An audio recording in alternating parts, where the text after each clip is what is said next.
The heat pressed down on Falcon Ridge Air Base with the weight of a smelting furnace. The air shimmered above the tarmac, heavy with the tang of scorched rubber and sun-baked concrete. Dust clung to boots and tires alike, and the fine grit swirled in tiny, restless eddies as Riley walked the long path from the outer perimeter toward the west checkpoint. She kept her gaze steady, her pace unhurried, her canvas bag slung over one shoulder like any ordinary worker's. The bag was worn, but serviceable, its faded seams a quiet testimony to years of use. Her boots, scuffed at the toes, kicked up small clouds of dust as she moved across the cracked surface, the sun glinting off the polished lenses of distant radar domes and hangar windows. Riley's long blonde hair, tied back in a simple knot, caught what little breeze there was, but it did nothing to cool her neck or ease the oppressive heat that seeped through her uniform. Her uniform was clean, functional, marked only by the faint creases of hard work, not rank or glory. She was beautiful, though she had long since learned to carry that beauty like another piece of equipment, something present, undeniable, but offering no advantage in the world she navigated. As she neared the checkpoint, the line of personnel grew thicker, a slow-moving mass of flight crews, engineers, and admin support workers rerouted through the same bottleneck thanks to the failure of the main access system. The checkpoint, typically reserved for those with high-clearance flight operations, now served as the unintended stage for a quiet indignity. The West Checkpoint's metal framework shimmered in the heat. Stainless steel barriers divided the lines, and flickering monitors cast pale green light over scuffed floors. The smell of disinfectant mixed with the dry tang of hot electronics, and somewhere behind the processing station, the faint hum of a generator underscored the crackle of radios. The voices of the checkpoint staff carried over the noise, loud enough to assert control, sharp enough to bite. The sergeant on duty, a man with mirrored sunglasses and a permanent smirk carved into the lines of his face, leaned against the table, clipboard tucked beneath his arm. His gaze skimmed the line, searching for weakness, boredom, or both. When his eyes landed on Riley, a slow grin tugged at his mouth. Beside him, the private working the scanner snorted softly, nudging his superior with a glance that said everything. "Well now, what do we have here?" the sergeant drawled, loud enough for those nearby to hear.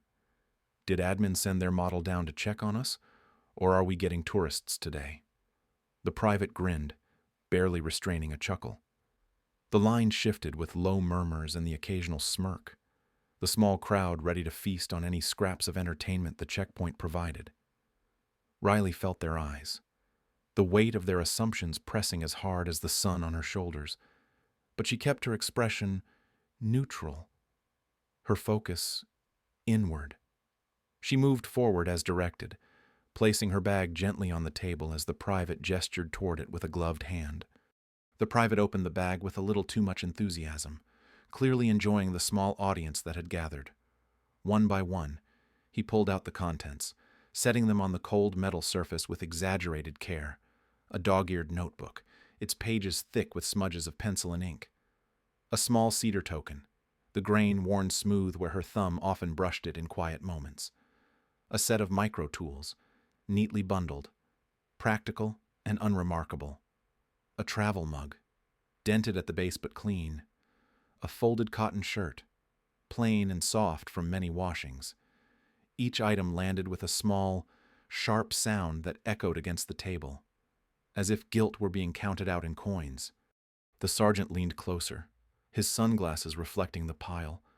Not even a snack in their admin Barbie packing light today. His voice oozed mockery, but Riley stood silent, her hands loose at her sides, her eyes on the horizon beyond the checkpoint. The heat baked off the concrete, the air shimmering as if the world itself recoiled from the moment's small cruelty. The private rifled through the remaining pockets, finding nothing else to draw attention. The bag, emptied of its modest contents, looked smaller now, like a shell discarded on a beach.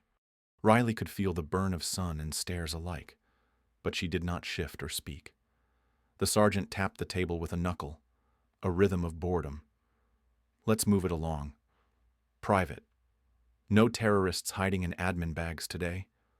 The private smirked, shoving the items roughly back inside with less care than they had shown emptying them. The cedar token slipped from his fingers, bouncing once before skittering toward the edge of the table. Riley caught it before it fell, her hand closing around the wood with a grace that went unnoticed by everyone but herself. She slid it back into the bag, tucking it into its familiar corner, as if restoring something sacred to its rightful place. The private zipped the bag with a harsh sound, shoving it toward her. There. All clear. Next. The sergeant's laughter followed her as she stepped past the table, bag slung once more over her shoulder, boots resuming their quiet rhythm on the concrete. The line closed behind her, the checkpoint's hunger for small spectacles momentarily sated. Riley's heart beat steady, her breathing even, her steps measured. She crossed the remaining stretch of tarmac toward the base proper. The taste of sun-baked metal in the back of her throat. The weight of humiliation folded tightly inside where no one could see. Around her, the base moved in its endless rhythm of duty and purpose. Flights prepped, cargo shifted, voices barked orders or shared jokes beneath the roar of distant engines. No one looked twice at the woman walking alone, her canvas bag at her side, her beauty unremarked, her strength unseen. The world mocked what it could not see. Riley kept walking. The cedar token warmed in her palm, a quiet reminder of where she came from and what still waited beneath the surface. The clatter of Riley's belongings echoed against the cold surface of the checkpoint table. The tray vibrated faintly as each item landed with a sharp report that made the tension in the room tighten by invisible degrees. The travel mug rolled a few inches before stopping against the rim, its dented base rocking once as if protesting the rough handling. The cedar token slid across the tray, catching briefly on the edge of the dog-eared notebook before settling in a corner. The bundle of micro tools clinked together in a small chorus of metal against metal. The private working the search wore a grin that had started wide with mockery, but was now faltering, as though the weight of his own actions was beginning to register. The tang of overheated circuits filled the air, mixing with the sharper smell of sweat as the room's heat became oppressive, not from the sun outside, but from the charged atmosphere within. The private reached into the bag's final compartment, his hand moving with less certainty now. His fingers fumbled with the zipper, the teeth catching for a moment before releasing in a jerky motion. His brow furrowed, a bead of sweat slipping down his temple, as he withdrew a small glass vial. The vial was delicate, no bigger than a thumb, its surface clouded slightly with age or wear. Faded symbols marked its side in a language that neither the private nor the sergeant could identify. It caught the light of the flickering fluorescent fixtures overhead, sending a pale shimmer across the table that seemed out of place amid the mundane contents already displayed. The shift was immediate. The chuckle the private had been holding back died on his lips. The sergeant straightened, his smirk dissolving into a frown that drew deep lines across his face. For a breath, no one moved. The room, so recently filled with the casual cruelty of small men in temporary power, fell into a brittle silence that crackled with unspoken alarm. The scanner near the table emitted a soft, unfamiliar chime, not the steady beep of routine clearance, but a higher, sharper tone that carried a note of warning. The sound cut through the checkpoint like a blade, and with it came a stillness that felt heavier than the heat outside. "What is that?" the sergeant asked, his voice low now, stripped of its earlier bravado. His eyes darted between the vial and the scanner, his hand hovering near his radio but not yet committing to the call. The private shook his head, his throat working as he swallowed hard. His fingers trembled slightly as he set the vial down on the tray. the glass making a faint clink against the metal. No idea. Sergeant, I swear I didn't see her declare anything like this. The sergeant's gaze snapped to Riley then, sharp and probing, as if her calm expression might suddenly crack and reveal guilt. But Riley stood steady, her face composed, her breath even despite the charged air. She watched them both, her mind working through possibilities. The vial was not hers. She had never seen it before. Yet the symbols stirred a distant memory, something buried beneath layers of protocol and forgotten assignments. The weight of the moment pressed around her, but she held to her center, letting the storm gather around her rather than within. The room's hum, the low buzz of electronics and the murmur of distant voices, seemed to fade as the focus narrowed to the tray and its contents. The vial gleamed softly in the fluorescent glow, a small beacon of uncertainty. The sergeant took a step back, his hand now firmly gripping his radio. His thumb hovered over the button. "Secure the area," he muttered, more to himself than to his team. His tone had lost its swagger, replaced by the brittle edge of a man who sensed that he was suddenly out of his depth. Private Bradford's hands hovered near the tray, as if unsure whether to gather the items back into the bag or leave them in the open. His confidence drained away, leaving behind only the mechanical reflexes of training not suited for this level of uncertainty. The checkpoint guards, those who had laughed and traded barbed comments only minutes before, shifted uneasily. The line beyond the table grew restless, the murmurs rising and falling in uneasy waves. Riley remained silent. She watched the sergeant, watched the private, watched the subtle tremor of their hands and the darting flicker of their eyes. She watched the vial itself, the way it sat so innocently among her things, and yet now commanded the attention of the entire room. The symbols on the glass became clearer in her mind, fragments of a code once used in a covert logistics mission she had supported years before, a mission that had required her to inventory sensitive biological samples bound for destruction. Samples marked in the exact same faded script. Her heart beat steadily, not with fear, but with clarity. This was no accident. Someone had planted it. The question was not why it was in her bag, but who had slipped it there, and what they hoped to achieve. The sergeant gave in to his growing fear and pressed the radio button. His voice crackled through the channel, clipped and tense. "Command. This is West Checkpoint. We have a possible biohazard flag at the gate, requesting immediate support and lockdown protocol guidance." His words seemed to drain the last of the casual atmosphere from the space. The private stepped back from the table entirely now, as though distance might protect him from whatever danger the vial represented. The tang of the air deepened, the scent of overheated circuits mingling with the acrid bite of rising panic. The tray, once a stage for their mockery, had become a crucible, holding their fear and confusion in fragile balance. Riley shifted her weight slightly, her gaze sweeping the room. The shift in power was subtle but undeniable. Where mockery had ruled, now uncertainty reigned. The guards who had so easily wielded their authority were left fumbling in the face of something they could neither name nor control. The sound of approaching boots echoed down the corridor beyond the checkpoint. Reinforcements, summoned by the sergeant's call, would arrive soon, bringing with them more questions, more scrutiny, and more eyes searching for blame. Riley drew a slow breath, letting the moment settle inside her. Where others saw chaos, she saw opportunity. She was already watching, already preparing, already looking beyond the immediate fear to the patterns beneath. Someone had intended this scene, had engineered this tension. Riley would find out who, and when she did, they would regret underestimating the quiet woman they thought they could use as a pawn. The sharp click of boots on concrete broke the brittle silence as senior officers arrived at the checkpoint, their expressions tight with the awareness that Whatever had triggered the biohazard alert was no longer a matter of routine.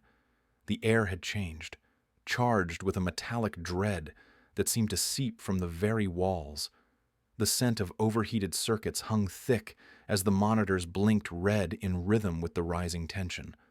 Radios crackled, voices clipped and hurried, orders given and repeated as if the repetition alone might stave off disaster. Where the room had been filled with mockery moments before, now only fear remained, raw and unpolished.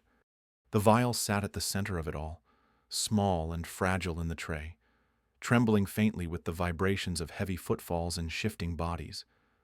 The glass caught the flicker of fluorescent light and sent a thin glint across the cold surface of the table, a delicate signal lost on everyone but Riley. She stood still, her breath slow, eyes sharp and steady as they took in every detail of the scene. The sergeant who had mocked her earlier no longer met her gaze. His sunglasses were pushed up onto his head, forgotten, and his hands gripped the radio like it was the only solid thing left in a world suddenly made of glass. A colonel stepped forward, his face carved from tension, his voice measured but urgent. Who flagged the biohazard protocol? His question hung in the charged air, answered only by the blinking monitors and the weight of unspoken blame that shifted toward the sergeant and his team. The private stammered, gesturing at the vial as if the object itself might explain everything. The colonel's gaze swept the tray, taking in the small glass vial, the worn notebook, the cedar token that no one else seemed to notice. His eyes narrowed at the sight of the symbols on the vial, recognition flickering there before he schooled his features back to control. Riley watched him, watched them all, while her mind pieced together what they missed. The symbols on the vial were no accident. They matched markings she had cataloged years ago during a covert logistics mission. That mission had involved the destruction of pathogen samples so dangerous they had been sealed under layers of clearance codes and physical containment that made this checkpoint look like a turnstile. And now, here was one of those codes, hidden in plain sight, slipped into her bag, without her knowledge, meant to be found, but not by accident. Someone had planted it, counting on the checkpoint's chaos and the arrogance of its staff to smuggle danger past the eyes trained only for routine. She shifted her gaze, scanning beyond the tray, beyond the frozen figures of the guards, beyond the officers who had come too late to prevent the unfolding scene. Her eyes found what they sought in the far corner of the room, a figure, nondescript in coveralls that matched the tone of base workers, moved with a purpose too smooth, too focused, to belong to someone caught in the panic of the moment. The figure edged toward the hangars, the angle of movement careful, avoiding the main corridors of attention. Riley's heart beat steady. She knew that walk, that poise. Someone who had planned this. Someone who believed they would get away clean. The monitors pulsed their warning in silent rhythm, and the radios spat static as the sergeant fumbled with words. "Sir, we don't know how it got there." His hand waved vaguely in Riley's direction, his bravado gone, replaced by a desperation to shift blame, to make the moment someone else's problem. The colonel ignored him, eyes locked on the vial, mind racing through protocols Riley could see play out in his furrowed brow and tense jaw. Lockdown, containment, too late. The room felt fragile, like the next wrong move would shatter what thin control remained. Riley drew a slow breath, the tang of heat and metal sharp in her lungs. She stepped forward, just enough to be heard without drawing attention from the wrong quarters. Her voice was steady, measured. "That vial wasn't in my bag when I packed it. Someone slipped it in during the checkpoint process." The colonel's head snapped up, eyes narrowing, weighing her words. The sergeant opened his mouth, but no sound came. Riley continued, her focus unbroken. "Look beyond this room. Someone used this chaos as cover. Someone is moving toward your hangars right now." The colonel hesitated, caught between the protocols in his mind and the clarity in her tone. He gestured to one of the officers at his side, Sweep the perimeter. Quietly. No alarm. Go. The officer moved, boots soft on the concrete despite the urgency of his pace. The colonel turned back to Riley. How do you know she met his gaze without flinching? Because I have seen that code before. Because no one leaves a sample like that without intent. And because you were all too busy mocking a clerk to see what was really happening.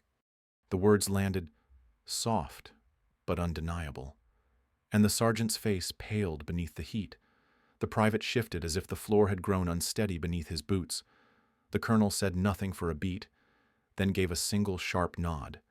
The radios came alive with new orders. Voices low, controlled. The room moved again, but now with purpose. The false power of arrogance burned away by the fire of reality. Riley stood still, the cedar token glinting once in the tray's corner. Unseen by the rest. Its warmth in her memory grounding her as the world realigned. She had seen the truth beneath the panic. Now they would have to catch up. The air inside the checkpoint pressed down like a sealed chamber, dry and thick with heat, dust, and the sour tang of metal and disinfectant. The hum of equipment filled the space, blending with the staccato crackle of radios and the sharp bark of half-formed orders. The monitors cast a harsh glow, red warnings flashing in relentless rhythm, their reflected light glinting off the stainless steel edges of tables and the sweat-slicked brows of the checkpoint staff. Riley stood at the heart of it, her canvas bag resting quietly at her side. The object that had drawn their scorn now unnoticed as attention snapped to the crisis they had nearly missed. I need access to the scanner logs and surveillance feeds from the last 10 minutes, Riley said, her tone even and direct, carrying no trace of panic, only purpose. The colonel, still trying to process the shift from routine to emergency, hesitated. His mouth opened as if to protest, but no words came at first. When he finally spoke, it was with the automatic defensiveness of a man not used to taking direction from someone outside his chain of command. That is not protocol. We have teams for this. Riley met his gaze steadily, her hands loose at her sides but ready, her voice as level as before. You do not have time for protocol. You have a saboteur inside your perimeter, and you have the wrong people looking in the wrong direction. Let me help. Or waste more time arguing and watch this spiral out of control. The colonel's jaw worked as his pride warred with reality. Around him, his staff shifted, the tension drawing tighter, as if the air itself might snap from the strain. The sergeant who had mocked her earlier avoided her eyes. His earlier arrogance burned to ash in the heat of what was unfolding. It was not Riley's words that finally broke through, but her presence. The calm precision of her bearing unnerved them, forced them to see beyond the plain uniform and the quiet role they had assigned her. The colonel gave a short nod to a junior officer, who moved to the terminal, his fingers shaking slightly as he keyed in the commands that opened the feeds to Riley's view. The screens changed, flickering between angles as Riley stepped forward. Her face reflected faintly in the glass, framed by the wash of red and amber lights. Her eyes tracked the images, sharp and unblinking, moving faster than the officers beside her could follow. She called up one feed, then another, her fingers tapping commands with a confidence that left no room for doubt. There, she said, pointing to a figure at the edge of the frame. The saboteur, the same one she had glimpsed slipping away, moved with practiced ease through the shadows between hangars, his path calculated to avoid patrols and main thoroughfares. Her fingers traced the map on the screen, following the route. He is headed for Hangar 3. That is where your outbound cargo flight is prepping. If he gets on board or near the crates, you will have more than one vial to worry about. The colonel stared at the feed, his face pale under the harsh lights. Without waiting for his order, Riley continued. You need containment teams at the cargo ramp now. Quiet approach. No wide net that will drive him underground. Keep him in sight and cut off his exits. The colonel gave the order, his voice tight but firm, his earlier hesitation replaced by urgency. The radio snapped with new life as the teams mobilized, their steps purposeful as they moved to intercept. Riley stayed at the terminal, tracking the saboteur's progress, calling out updates with the same steady cadence. The hum of the monitors seemed to sync with the rhythm of her voice, the crisis narrowing to this point of action where no applause waited, only necessity. The room itself seemed to hold its breath as the feed from the cargo ramp came into view. The saboteur crouched near a stack of crates, his hands working quickly at a container's latch. He pulled free a second vial, smaller than the first, but marked with the same faded code, the same whispered threat. He turned, sensing something, but too late. The containment team closed in, swift and silent, their movements precise as they disarmed and restrained him before he could react. The vial was secured, sealed in a containment case that glowed faintly under the ramp lights, its danger neutralized by hands trained to act without spectacle. The tension in the checkpoint began to ebb, replaced by a heavy silence that bore the weight of what had nearly happened. The colonel looked at Riley, his pride softened now by the reality of what her intervention had prevented. He opened his mouth to speak, to offer thanks, or perhaps apology. But Riley shook her head slightly. There was no need. The work was done. Her bag still rested at her side, unremarkable, as it always had been. The monitors flickered, casting her reflection once more in the glass. Not the reflection of the invisible clerk they had mocked, but of the unseen protector who had saved them all without raising her voice or seeking recognition. The radios quieted, the boots of the returning team soft on the concrete, the crisis contained. Riley stepped back from the terminal, her hands steady, her breath even. The colonel watched her, understanding dawning slow and sure, that heroism does not always announce itself, that strength often moves in silence. The room, so loud with mockery before, was now filled only with the hum of cooling equipment and the quiet knowledge that disaster had been averted. Not by protocol, but by a woman they had failed to see. Riley turned toward the exit, her canvas bag slung once more over her shoulder, her pace unhurried as she left them to their thoughts and the weight of consequence. The monitors glowed behind her, their warnings fading as order returned. But their light lingered on the place where she had stood, a reminder of clarity amid confusion. The air had cooled as the sun sank behind the low ridge to the west, casting long shadows across the tarmac and softening the harsh lines of the base. The heat of the day faded, replaced by a faint breeze that carried the scent of dust and metal, the edge of ozone left behind by the storm that had passed in human form rather than weather. The checkpoint, once loud with easy laughter and careless authority, now stood hushed, its arrogance burned away by the weight of what had nearly happened. The monitors no longer flashed red, but the ghost of their warning seemed to linger, a reminder of danger narrowly avoided. Riley stood at the edge of the scene, her canvas bag resting against her hip where it had always belonged. The same bag they had emptied and rifled through, seeking entertainment at her expense, now seemed transformed by the knowledge that it had been the vessel, not of shame, but of salvation.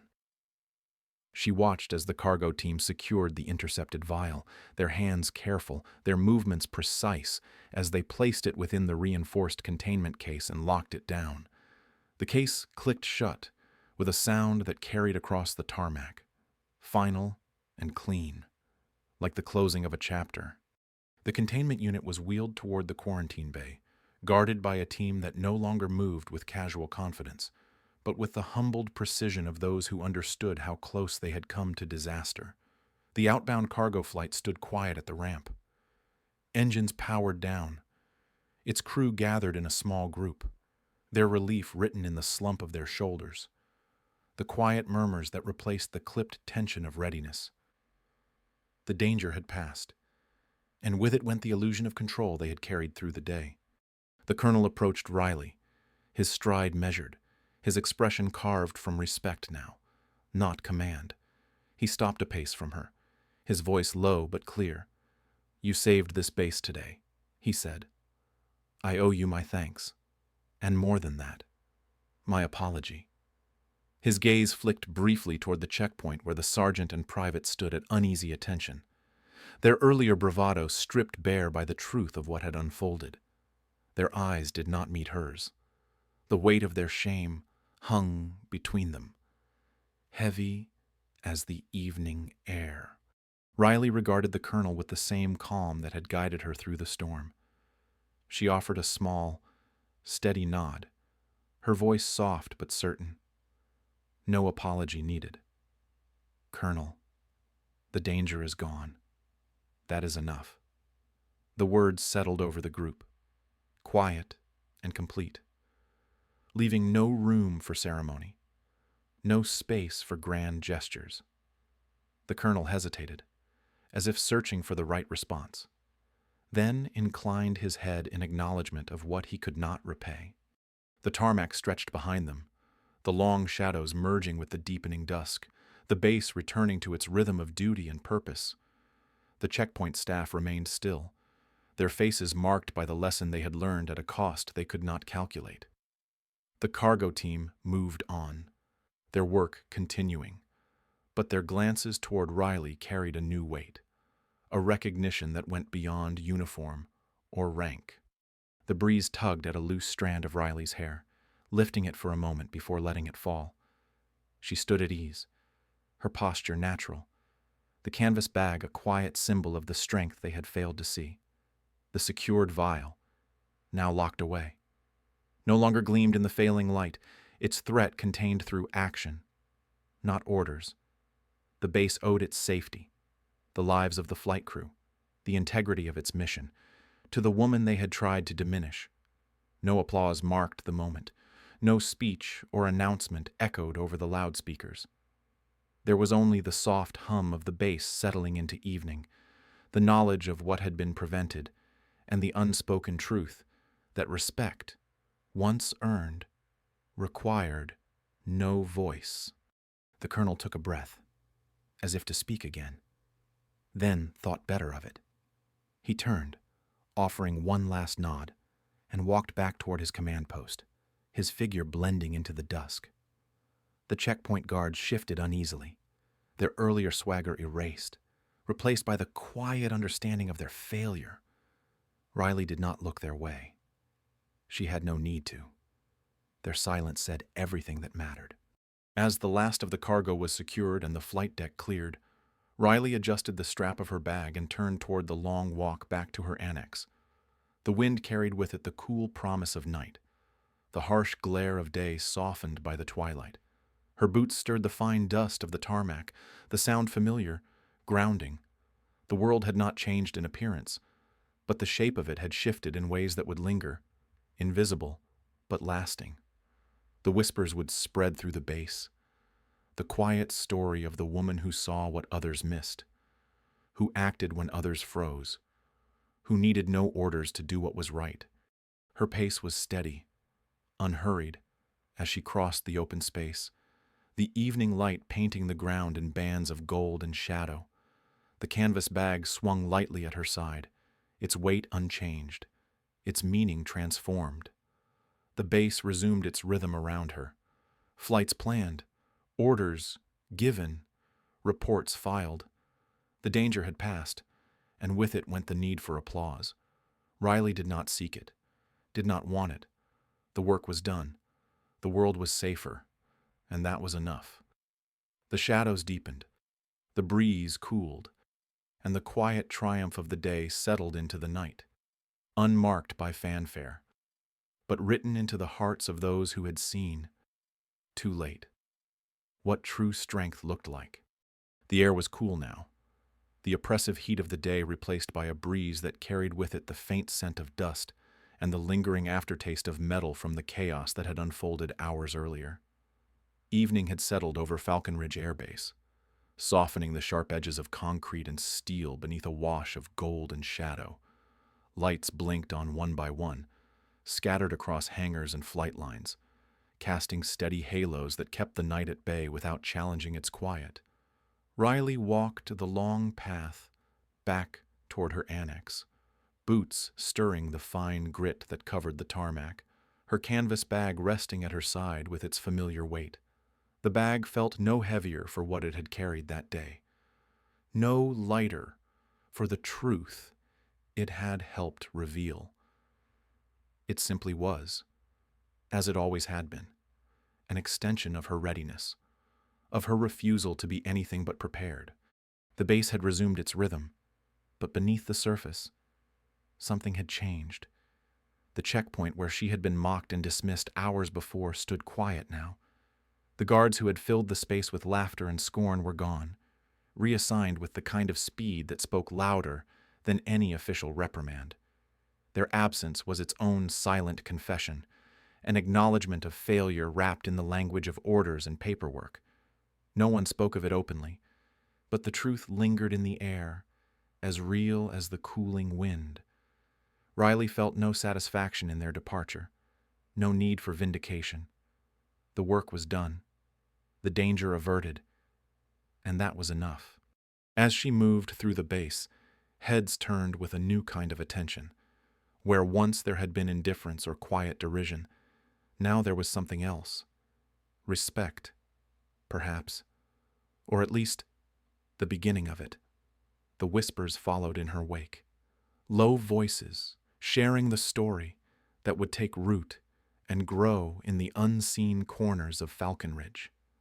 The woman who had seen what no one else did. The clerk who had acted when others froze. The quiet protector who had walked through the heart of danger without asking for permission, without waiting for orders, and who had left the world safer in her passing. Riley did not quicken her pace, did not lower her gaze. She accepted the weight of their eyes as she had accepted the heat of the sun and the mockery of the checkpoint. It was another part of the day's work, no more and no less. By the time she reached the low building that housed her annex, the last of the sun had slipped below the horizon. The base glowed with the soft light of duty carried into the night. Aircraft stood at rest, their outlines familiar against the darkening sky, their crews already preparing for the next mission, the next challenge. The hum of the generators and the quiet clatter of tools on metal drifted on the breeze, a reminder that the work never truly ended. Riley keyed into her space, the door swinging open on silent hinges to reveal the simplicity of a room that reflected its occupant. The walls were bare but clean, the desk clear except for a small stack of forms awaiting her review. The cot in the corner was neatly made, the blanket folded with the same care she brought to every task. There was no clutter, no ornament, nothing that spoke of ego or claim, only purpose, only readiness. She set the canvas bag on the desk, fingers brushing the worn strap as she did. The bag had borne witness to the day's events without complaint, its faded fabric and frayed edges as unassuming as the woman who carried it. Riley opened it, smoothing the inner lining with a touch that was almost reverent. She reached inside and lifted out the cedar token, its familiar weight grounding her as surely as the earth beneath her boots. The grain was worn smooth by years of handling, the edges softened by time. She turned it in her palm, letting its quiet strength settle into her bones. The token had always reminded her of home, of purpose, of memory. Today it reminded her of consequence, of the simple truth that some victories required no witness, no applause. The work was enough. The safety of others was enough. Riley repacked the bag with the same care she brought to every action. The token returned to its corner, the notebook to its slot, the tools bundled tight, the fabric folded and placed just so. There was no rush, no urgency, only the quiet ritual of readiness restored. The bag was as it had been that morning, but everything was different. Not in the world outside, perhaps, where the base would carry on and the reports would be written and filed and forgotten, but in the hearts of those who had seen, who had understood at last what they had almost lost, and in Riley's own heart, where peace took root in the knowledge that she had done what needed doing, without fanfare, without reward. She sat for a moment on the edge of the cot, boots resting on the clean floor, hands folded in her lap. The night pressed soft against the windows, the base lights casting long reflections across the glass. The hum of the generators continued, steady and sure. Somewhere a jet engine turned over, a reminder that tomorrow would bring its own challenges, its own moments of choice. Riley would be ready. The world did not need to see her to be made safer by her. That had always been enough, Chigi. It always would be. The air carried the faintest scent of dust and cooling metal, a promise that the day was done, that balance had been restored. Riley let the quiet settle around her like a cloak and closed her eyes for a breath. The token warm in her memory, the weight of the canvas bag a comfort at her side. The world beyond the annex moved on, changed in ways it might never fully understand. Riley was content to let it. The work was done. The night was hers. You have just witnessed the quiet journey of a woman who asked for nothing and gave everything. Riley's strength was not in loud commands or grand gestures, but in the steady courage to act when it mattered most. She was unseen by those around her, overlooked by a world too quick to judge by appearance alone. Yet it was her calm, her insight, and her unwavering sense of purpose that protected lives and restored balance. Her story is a reminder that true worth is not measured by recognition, but by the impact we leave behind. We invite you now to take a moment and reflect. Have you ever known someone like Riley? Have you ever stood quietly where strength was needed most? Share your thoughts in the comments. And if you believe in stories like this, join us for more. There is power in the unseen, and it deserves to be remembered.